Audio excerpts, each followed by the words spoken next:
Porque la ciencia está a disposición de la ciudadanía, llegó la hora de conversar con científicos que con sus investigaciones aportan a la sociedad y al planeta. Esto es Efecto Ciencia, el podcast del Café Científico UFRO.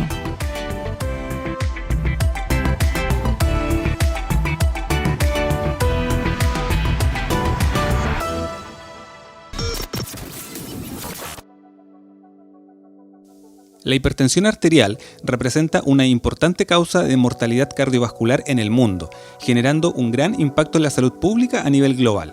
Así, la Organización Mundial de la Salud, en su reporte del año 2013, señala que las enfermedades cardiovasculares representan 1/3 de las causas de muerte en el mundo, siendo la hipertensión la causa del 45% de las muertes por cardiopatía y casi un 51% de las producidas por accidentes vasculares. En Chile, se estima que un 27% de la población tiene hipertensión, la que afecta fuertemente a las personas mayores de 65 años, y cerca del 60% de los pacientes hipertensos sigue un tratamiento farmacológico con medicamentos antihipertensivos. La hipertensión es una patología que se puede controlar y con ello tener una buena calidad de vida. Por ende, mejorar los tratamientos farmacológicos actuales resulta fundamental. ¿Qué es la hipertensión?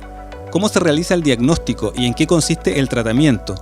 ¿Cuáles son los nuevos tipos de fármacos que se están desarrollando para esta patología? Es parte de lo que vamos a hablar hoy en Efecto Ciencia. Como decía la presentación, cerca del 27-28% de chilenos y chilenas con problemas de hipertensión, y es justamente lo que queremos conversar hoy día sobre este tema. Para eso vamos a tomar contacto con el doctor Javier Morales. Él es químico farmacéutico, doctor en ciencias farmacéuticas, además es director del Centro de Nuevos Fármacos para la Hipertensión, CENDI, y académico de la Universidad de Chile.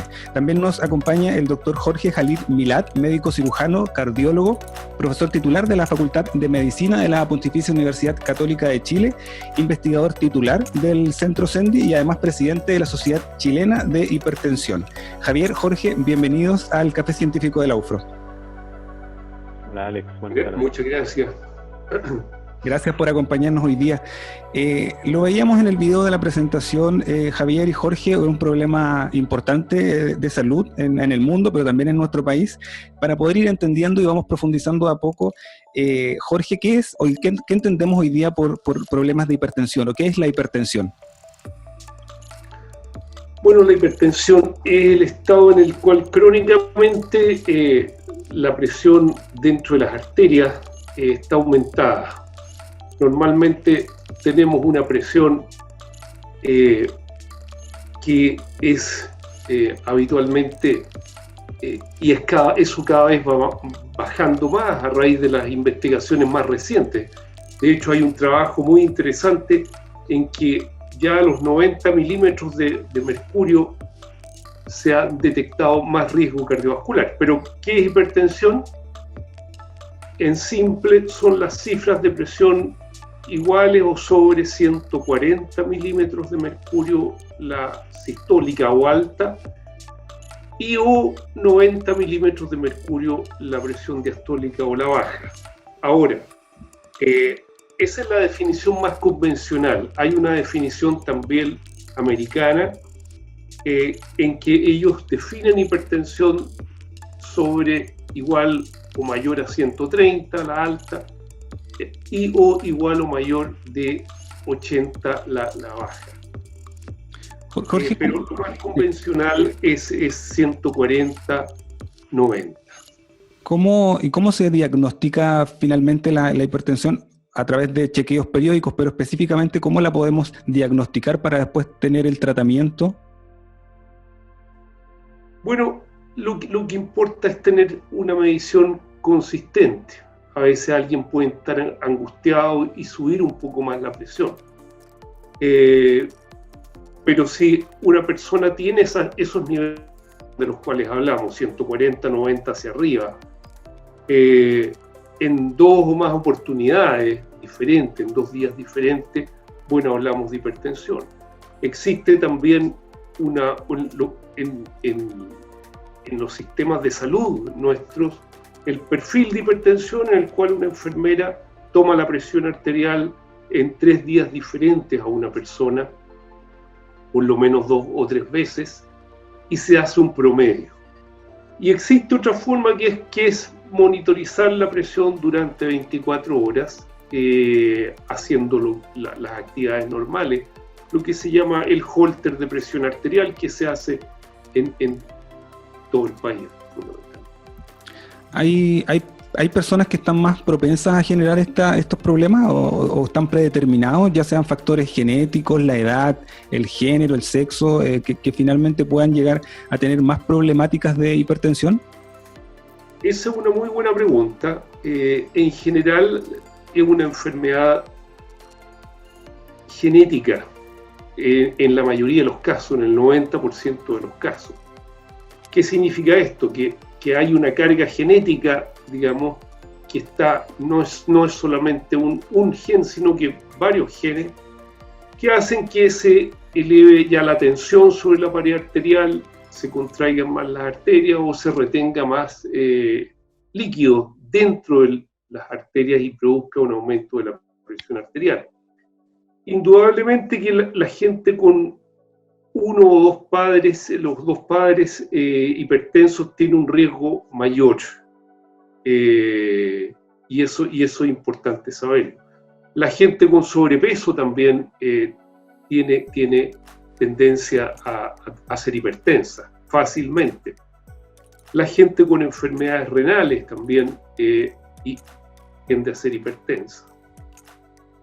Ahora, una vez que tenemos el diagnóstico, vamos al tratamiento. ¿Cómo es el sistema de fármacos que hoy día actualmente está? Y con esto posteriormente hacemos el link también con lo que está haciendo el centro hoy día. Pero ¿qué es lo que tenemos hoy día en lo clásico para poder tratar la hipertensión? Bueno, existen 5 clases de fármacos que son los que están recomendados para iniciar un tratamiento. Con cualquiera de ellos o con una combinación de 2 de ellos uno puede iniciar. Estamos hablando de fármacos que ayudan a eliminar líquidos, se llaman diuréticos, otros que dilatan las arterias a través de mecanismos del calcio, son los bloqueadores del calcio, otros que bloquean un sistema hormonal que produce vasoconstricción y retención de agua y aumento de la presión. Todos estos fármacos en este momento están en la canasta GES en la mayoría de los lugares de atención primaria en el país. Que se implementó hace bastante tiempo y eso existe, tanto a nivel público como a nivel privado. Las 5 familias de fármacos. De manera que la disponibilidad existe, la facilidad también para que la gente pueda acceder también a los fármacos también existe. A los fármacos y a los tratamientos, justamente. Javier, bueno, haciendo justamente este vínculo entre los tratamientos y los fármacos, hace muy poco se constituyó el Centro de Nuevos Fármacos para la Hipertensión. Tú estás liderando este centro.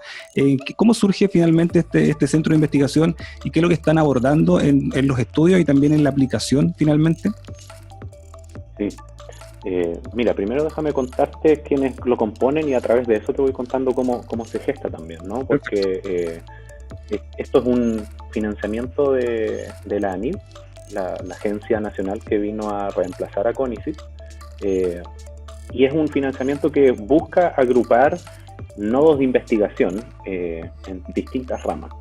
Y lo que se agrupan en CENDI, o las líneas de investigación que se agrupan en CENDI, es un trabajo que llevan por muchos años 2 investigadores titulares. Jorge es uno de ellos, María Pajo Carranza, ambos de la Universidad Católica. Por muchos años vienen investigando en el rol de unos péptidos, angiotensinas y específicamente la angiotensina 1,9, en la regulación de la presión arterial, también en colaboración o en contacto con otro grupo de investigación de la Universidad de Chile. Y ese conocimiento lo vinculamos con quienes trabajamos en la Facultad de Ciencias Químicas y Farmacéuticas de la Universidad de Chile. Yo soy uno de ellos, también está Felipe Oyarzún y Eduardo Soto, que es el subdirector del centro. Todos quienes trabajamos de alguna forma en desarrollar materiales, poliméricos principalmente, que permitan controlar la forma en la que los fármacos se entregan y entonces que el paciente últimamente va a disponer de esa molécula. Y además tenemos una investigadora de la Universidad Andrés Bello, Eileen Araya, que trabaja por mucho tiempo en desarrollo y caracterización de péptidos como posibles fármacos y también con otros usos que se le da en nanomedicina más específicamente. Entonces, todas estas líneas de investigación que hasta ahora trabajaban por separado, buscamos vincularlas en este centro de investigación.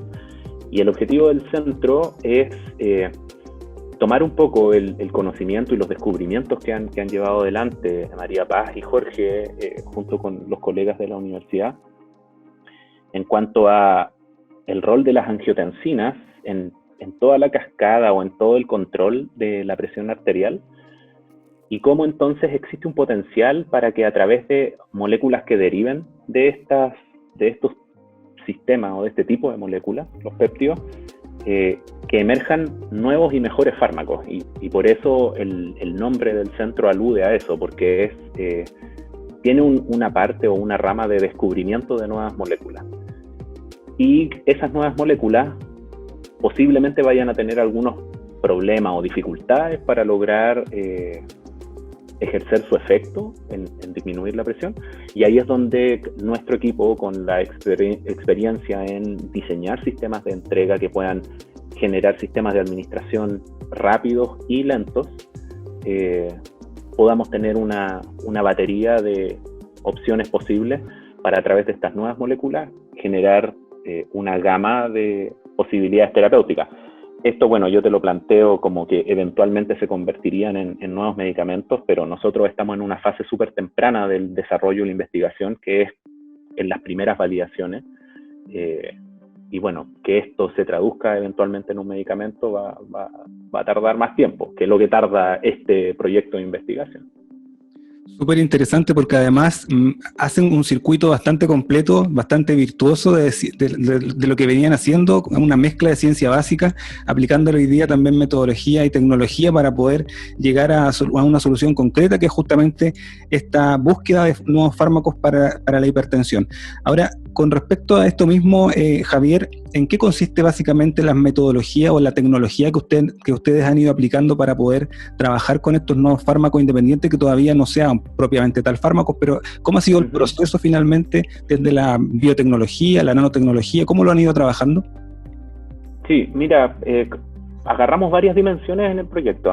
Una que tiene que ver con que este tipo de moléculas son moléculas bien sensibles, si se quiere, en comparación con la farmacología que mencionaba Jorge, que son moléculas, si pensamos estructuralmente, ¿no? Son moléculas más pequeñas que tienen menos problemáticas de metabolismo, si se quiere. En cambio, los péptidos son como proteínas, pero más chicas. En ese sentido, tienen como las unidades moleculares que lo componen, son muy similares a las que componen a las proteínas, son iguales en realidad, pero son un poco más pequeñas. Pero aún así, aunque son más pequeñas que las proteínas, son harto más grandes y complejas que las moléculas convencionales.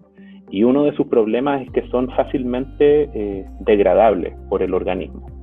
De hecho, nosotros, como parte del rol de la nutrición es consumir proteína porque la tenemos que degradar, ¿no? Y metabolizar y absorber los aminoácidos, y eso nos nutre, una parte importante de los macronutrientes.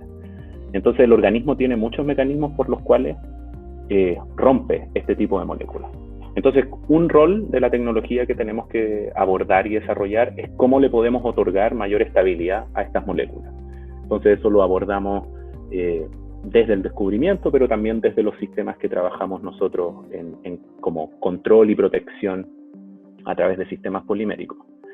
Y otra rama que quisiéramos abordar tiene que ver con la frecuencia de administración y este problema de la polifarmacia, que tal vez es aún más relevante en pacientes que manifiestan más frecuentemente esta enfermedad, que es hacia una edad adulta avanzada o hacia la tercera edad, donde los medicamentos de la hipertensión puede que sean uno o dos de varios otros más que consuman, ¿no? Y para esos pacientes, o bueno, para pacientes tal vez adultos jóvenes incluso, o adultos mayores, que tengan un gran número de medicamentos puede ser una complicación en lo que se denomina la adherencia al tratamiento, que es como obedecer la instrucción que les da médicos como Jorge de decirle esto todas las mañanas con tal volumen de agua antes o después de las comidas, y a la hora de almuerzo otro, y después a la cena otro, y esa complejidad que a veces ofrecen los regímenes terapéuticos es una de las barreras que quisiéramos abordar, por lo menos en la dimensión de los fármacos que estamos desarrollando. Y la idea es generar sistemas de liberación muy lentos que ojalá permitan administraciones o intervenciones, no sé, cada 2 semanas, un mes o varios meses, y que esté entregando lentamente la molécula a lo largo de ese periodo de tiempo y lograr el efecto, la eficacia de la terapia a través de ese sistema más lento de administración. Javier, ¿esa liberación controlada en este caso es también aplicable a otros medicamentos utilizando la misma tecnología? Sí, de hecho, o sea, bueno, los péptidos por su naturaleza química nos van a obligar a ciertos aspectos de este sistema de liberación controlada que atienda a sus características, ¿no? Pero otras moléculas que tal vez no tengan las mismas propiedades de los péptidos, igual son susceptibles de formular en estos sistemas de entrega ultra lenta, que le llamamos nosotros, porque la idea es lograr, claro, estas administraciones por varios meses.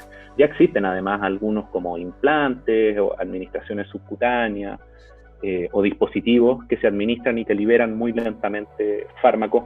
Los péptidos son un desafío adicional, por lo que te comentaba respecto de su estructura. Pero ahí es donde está el desafío científico que queremos abordar en el centro. Perfecto. Estamos conversando con el doctor Javier Morales, director del Centro de Nuevos Fármacos para la Hipertensión, CENDI, y además académico de la Universidad de Chile, y el doctor Jorge Jalil, médico cirujano, cardiólogo, también investigador del Centro CENDI y presidente de la Sociedad Chilena de Hipertensión. Jorge, con respecto también al tema de la hipertensión, las enfermedades cardiovasculares, las cardiopatías, ¿se han visto algunos antecedentes de estas enfermedades también con el COVID, haciendo el link también con la pandemia? ¿A qué se debe esto principalmente? ¿Hay algún estudio o algunos antecedentes ya prácticos que relacionen estas enfermedades con la infección por COVID-19? Es una pregunta muy interesante, pero antes quiero hacer un paréntesis, porque el día 17 de octubre recién fue el Día Internacional de la Hipertensión.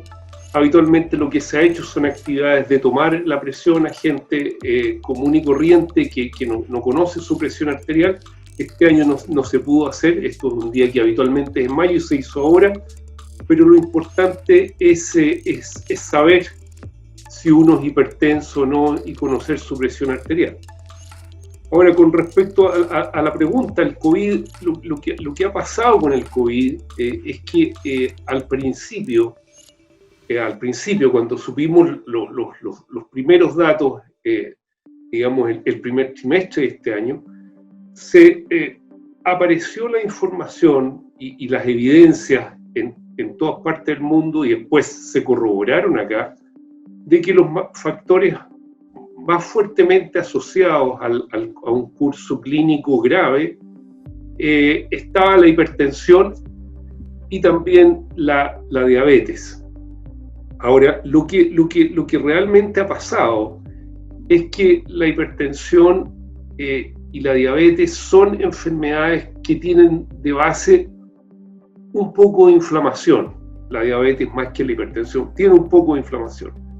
Pero también la edad ha jugado un rol muy importante, de manera que los cursos más graves son también en los pacientes, digamos, más añosos. Y eso se ha replicado aquí en Chile. Entonces, la gente de más edad, en Chile, 3 de cada 4 mayores de 65 años son hipertensos.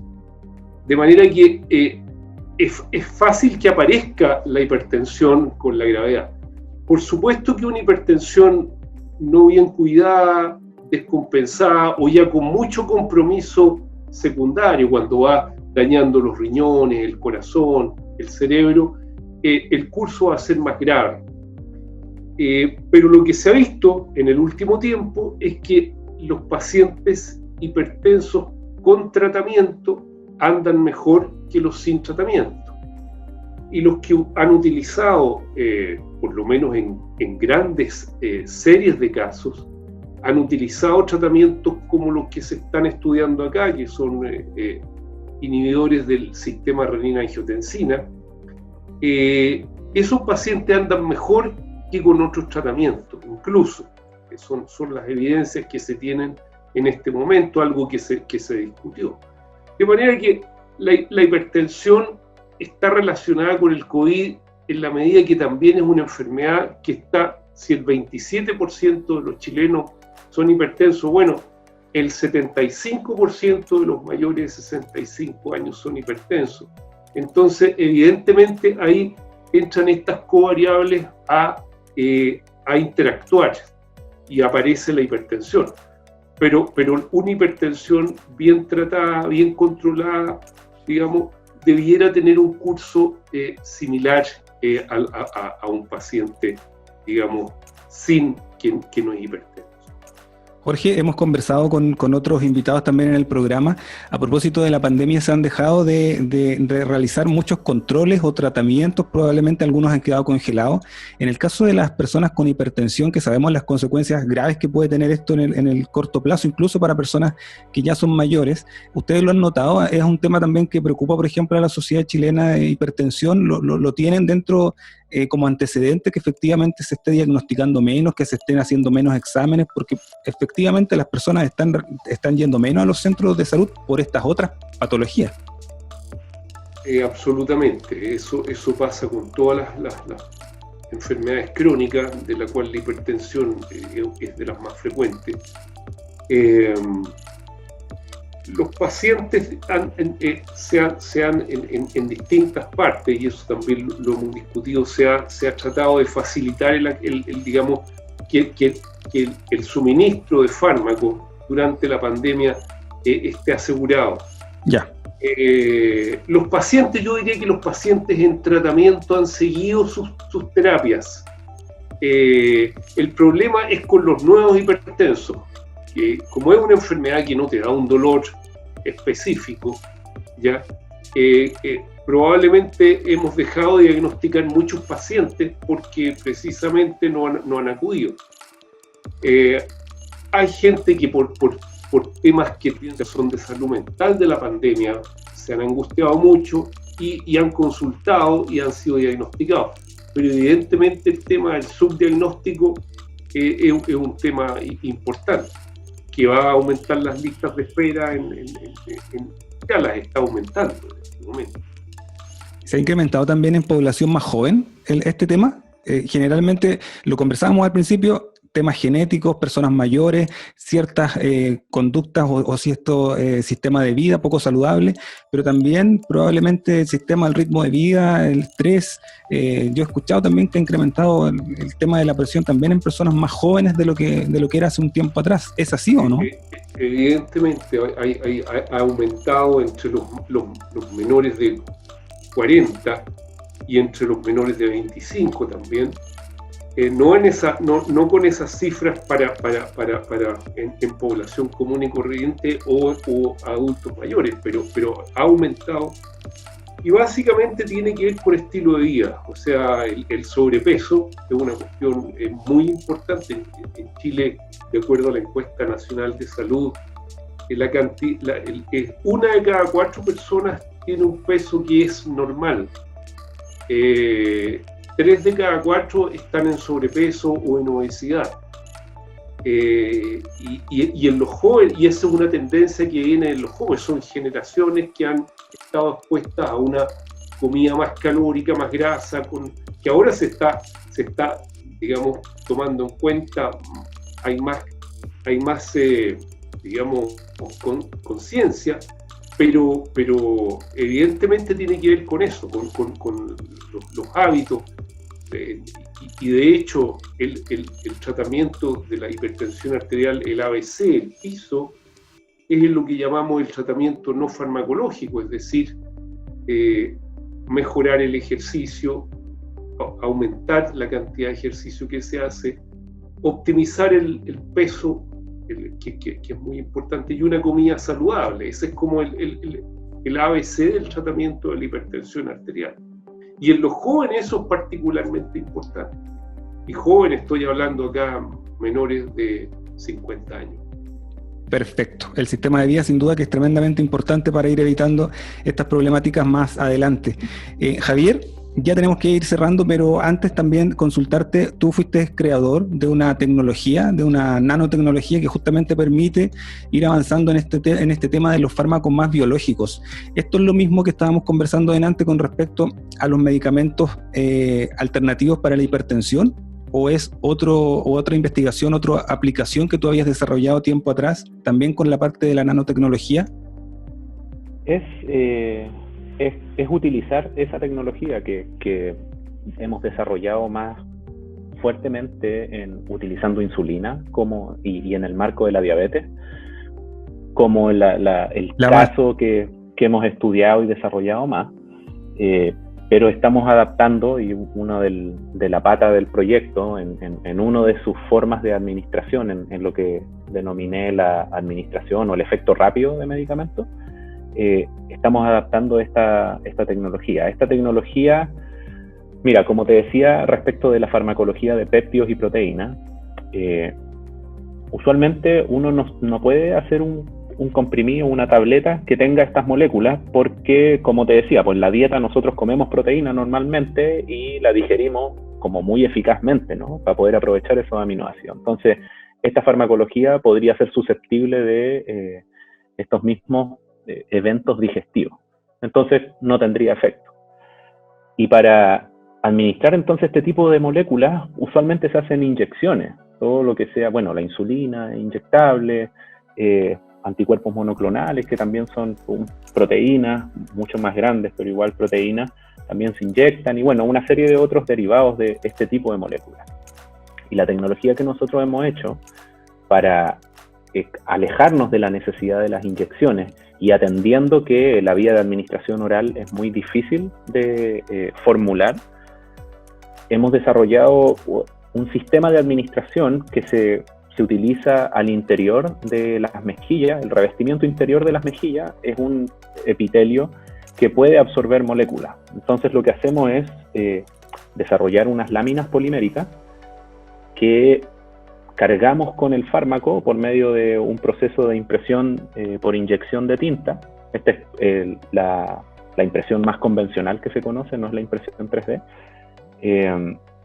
Y eso deposita el fármaco de tal manera en esta película, de modo que cuando la película la ponemos al interior de la mejilla, se produce el proceso de absorción, y entonces estas moléculas que usualmente se administrarían como una inyección, ahora se podrían administrar de esta forma más amigable, entre comillas, para los pacientes, pensando que enfermedades como la hipertensión o diabetes también, que son enfermedades crónicas y que significan para los pacientes que tienen que administrarse estos medicamentos periódicamente a lo largo del resto de la vida, que sean inyectables o que sea un sistema de administración no inyectable, pensamos que puede generar un impacto en cómo los pacientes van a adherir a estas terapias y cuánto van a querer adoptar estas nuevas terapias, estas nuevas moléculas al final. Sin duda que es un tremendo aporte al desarrollo de estos biofilms para finalmente desarrollarlos o aplicarlos de una manera alternativa a lo que tenemos, para que justamente las personas vayan adhiriendo mejor a los tratamientos y tengan mejores resultados para distintas problemáticas. En este caso puede ser la hipertensión u otro problema de salud. Jorge, Javier, muchas gracias por el tiempo, muchas gracias por acompañarnos en el Café Científico de la UFRO hoy día. Por supuesto, un gusto. Muchas gracias. Que estén muy bien, chao, chao. Y cuídense por allá, por Temuco.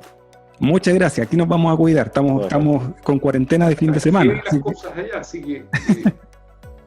Así es, está con cuidado hay que ir. Muchas gracias. Chao, chao. Porque la ciencia tiene un efecto sobre nuestras vidas y nuestro entorno. Esto fue Efecto Ciencia, el podcast del Café Científico UFRO.